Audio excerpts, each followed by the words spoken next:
Welcome back my YouTube channel guys. और आज मैं देखो दो डिफरेंट क्वेश्चन लेकर के आपके सामने आया हूँ। 1 सेकंड में आंसर देने की आदत डाल लो आप, क्योंकि मेरी 8-10 क्लास तो हो चुकी हैं, तो 1 सेकंड में आंसर देने की आदत डाल लो। इसको पॉज किया करो, फिर आंसर किया करो, ठीक है।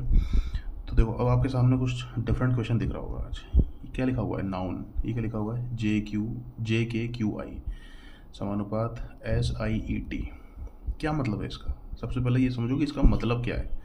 इसका मतलब ये है कि इधर इंग्लिश अल्फ़ाबेट का एन है और इधर इंग्लिश अल्फ़ाबेट का जे है।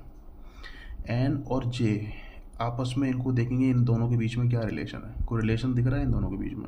स्क्वायर, क्यूब्स, माइनस, घटाना, जोड़ना, कुछ दिख रहा है? कुछ भी दिख रहा हो? मेरे हिसाब से यहाँ मुझे घटाना दिख रहा है। एन में से अगर हम 4 घटा देंगे तो जे आ जाएगा।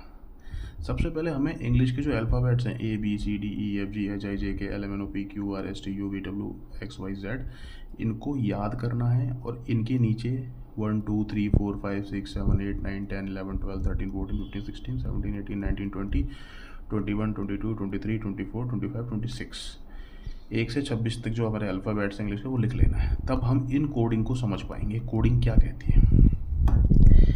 ये जो एन है -4, ये जो ओ है इसको फिर के से रिलेट करेंगे, -4 है। यू जो है इसको क्यू से रिलेट करेंगे, ये भी -4 है, ठीक है। ये जो एन है और आई ये -5 हो जाएगा। मुझे याद है इसलिए मैंने जल्दी से कर दिया, तुम्हें याद करना पड़ेगा। इसका इससे, इसका इससे, इसका इससे और इसका इससे, इस तरह रिलेशन बैठाया जाएगा। उसी तरीके से ये रिलेशन बैठाया जाता है। एस में से -4 गया ओ, आई में से -4 ई में से -4 ए, और टी में से -5, क्योंकि जो रिलेशन इधर रहेगा वही रिलेशन इसके साथ जुड़ेगा। कुछ भी अलग नहीं होता, जो यहाँ देखा जाता है वही यहाँ देखा जाएगा। तो इसका पहला ए आंसर आ गया। यहाँ पर क्या दिख रहा है? सेकंड करते हैं। IC06PD। अब तुम्हें कुछ खतरनाक सा दिख रहा होगा, अरे यार ये क्या दिख गया? कुछ भी खतरनाक नहीं है। आई अल्फ़ाबेट में 9 नंबर पे आता है, सी अल्फ़ाबेट में 3 नंबर पे आता है। तो 9 में से 3 के तो कितने बचे? 0 6 ही तो आएगा। उसी तरीके से पी कितने पे आता है बताना पॉज करके, ठीक है, 16 नंबर पे। और डी कितने पे आता है? 4 पे। 16 में से 4 के कितने बचे?